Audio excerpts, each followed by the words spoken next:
Bisa kita tangkap.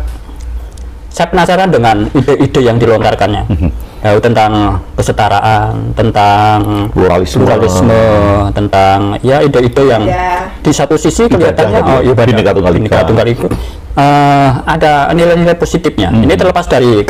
yang kita nggak bicarain kasus ya. Tapi sebetulnya apa tuh yang ide-ide itu memang sudah siap dilontarkan untuk masyarakat kita atau seperti apa itu, Pak? Kalau kita lihat esensinya ya, Pak Ben. Kalau kita lihat esensinya, itu esensi yang bagus. Kesetaraan misal. Tidak ada antara perempuan dan laki-laki itu tidak ada yang lebih tinggi atau lebih rendah. Itu kan bagus kan?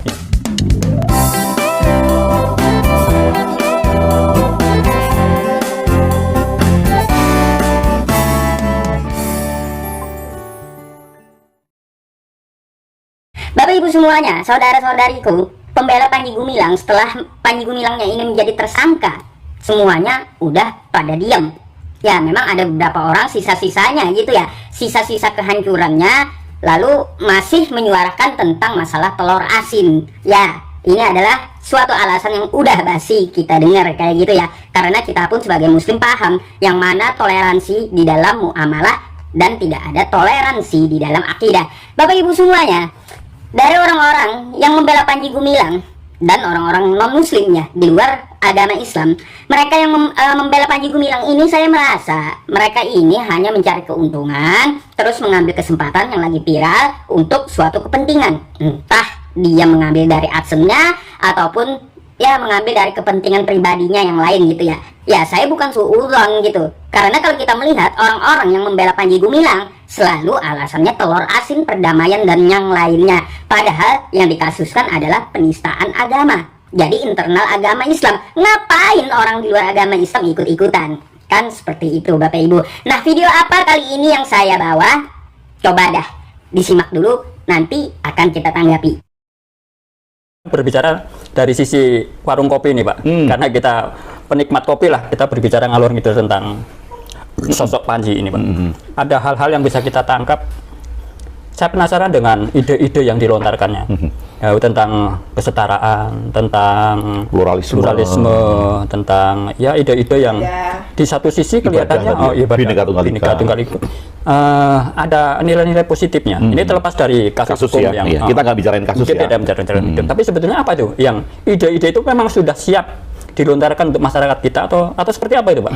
Kalau kita lihat esensinya ya, Pak Ben. Kalau kita lihat esensinya, itu esensi yang bagus. Kesetaraan misal. Tidak ada antara perempuan dan laki-laki itu tidak ada yang lebih tinggi atau lebih rendah. Itu kan bagus kan, kesetaraan. Ya laki-laki juga harus menghormati perempuan gitu. Perempuan juga mesti harus mengerti posisinya untuk menghormati laki-laki. Ini kan bagus. Secara sosial ya? Secara sosial, ya itu bagus.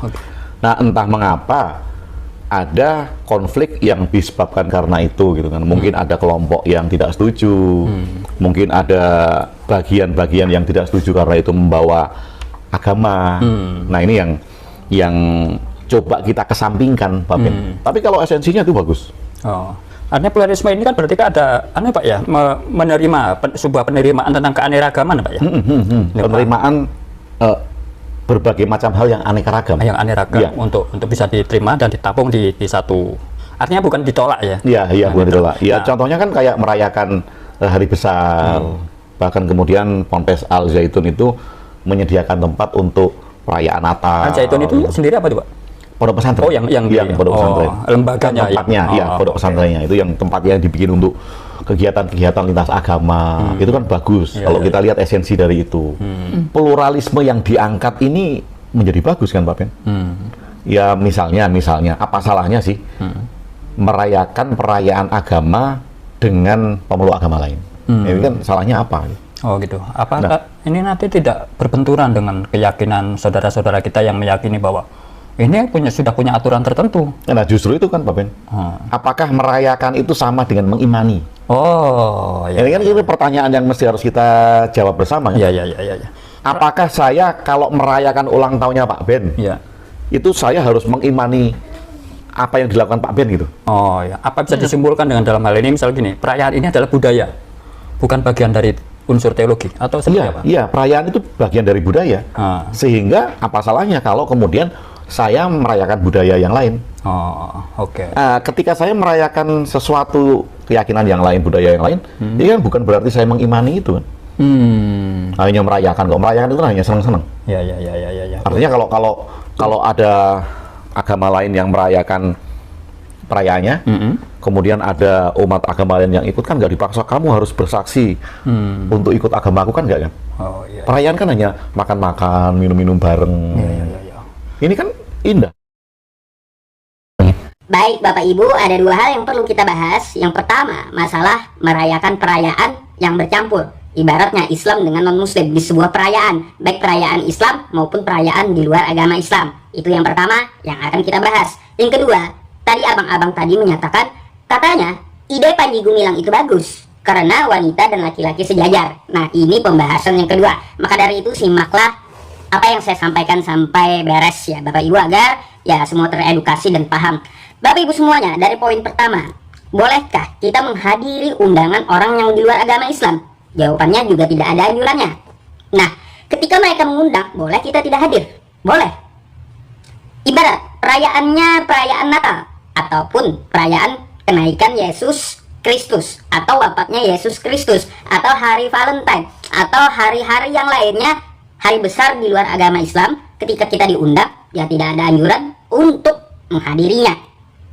Tapi kalau kita menghadiri, bagaimana hukumnya? Nah, saya tidak berbicara dengan kehendak saya sendiri ya, tapi saya menukil dari sejarah Nabi kita, terus dari pendapat Syekh Imam Nawawi Al-Bantani. Kita lihat perayaannya perayaan Natal. Ya, mereka mengundang kita, lalu kita datang. Berarti di dalam kitab Syekh Imam Nawawi Al-Bantani, kita telah rela atas kekufurannya.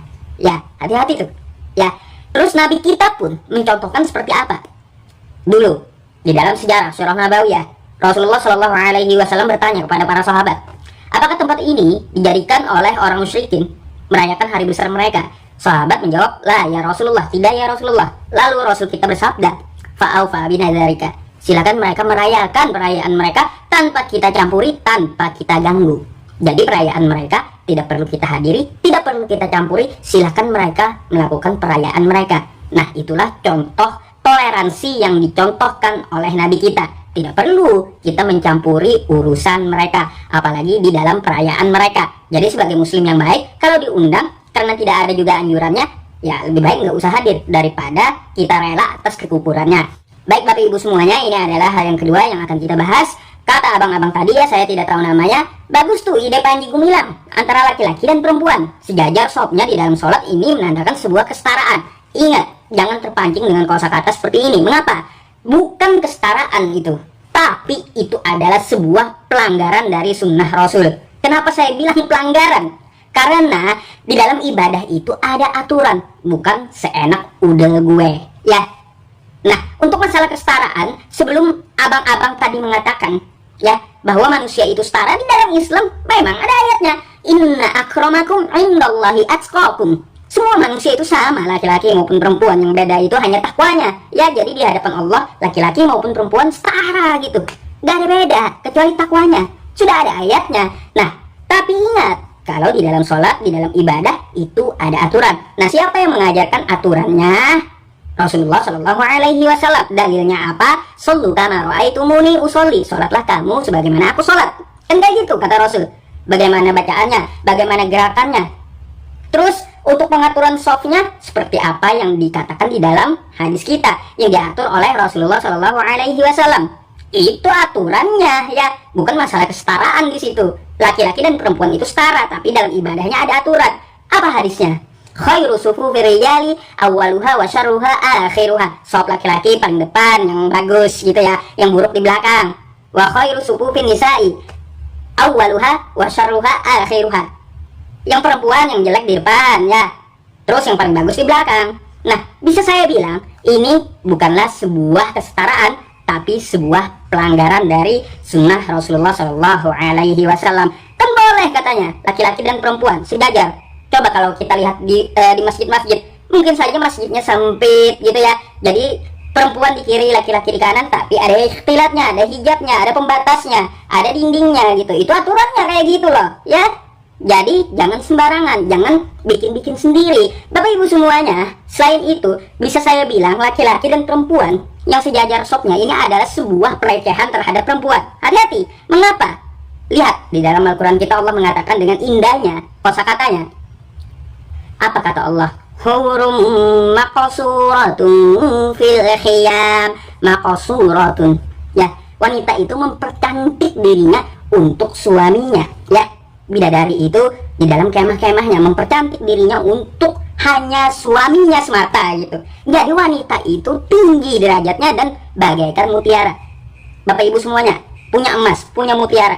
Kalau Anda tampakkan, pasti ada yang berniat jahat untuk mencurinya. Nah, wanita itu bagaikan mutiara. Makanya Rasul kita mengatur itu ada hikmahnya gitu loh. Ya, jangan sembarangan. Laqad kana lakum fi Rasulillahi uswatun hasanah. Jelas ada hikmah di balik itu gitu loh. Mengapa Rasul ya di belakang meletakkan wanita, laki-laki di depan? Ya mungkin saja gini ya, untuk supaya kita itu sholat lebih khusyuk ya. Itu yang pertama. Yang kedua, supaya tidak terjadi timbulnya fitnah. Itu yang kedua. Yang ketiga, ya kan ini guyonan saja ya. Wah, ini ada cewek di samping, cantik lagi. Kalau sujud nanti, mohon maaf nih, dia nungging. Pikirannya udah kemana-mana gitu. Akhirnya sholatnya kacau. Kan kayak gitu. Ada hikmahnya. Jadi, laki-laki dan perempuan yang sejajar tanpa hijab itu adalah sebuah pelanggaran, bukan sebuah kesetaraan. Bahkan bisa kita bilang pelecehan terhadap perempuan. Mengapa? Perempuan itu disimpan, istri-istri kita itu disimpan. Mereka itu bagaikan mutiara ya, yang kita simpan baik-baik. Coba mutiara di luar kita pamerkan gitu, pasti ada orang yang berniat, wah ini bagus nih mutiaranya nih, mahal. Udah terbesit, curi aja nih nanti. Kan kayak gitu, logikanya kayak gitu. Jadi Bapak Ibu semuanya, sebenarnya saya sudah banyak membahas hal ini ya, tapi nggak apa-apa, saya ulangi sebagai pengingat untuk Anda semuanya.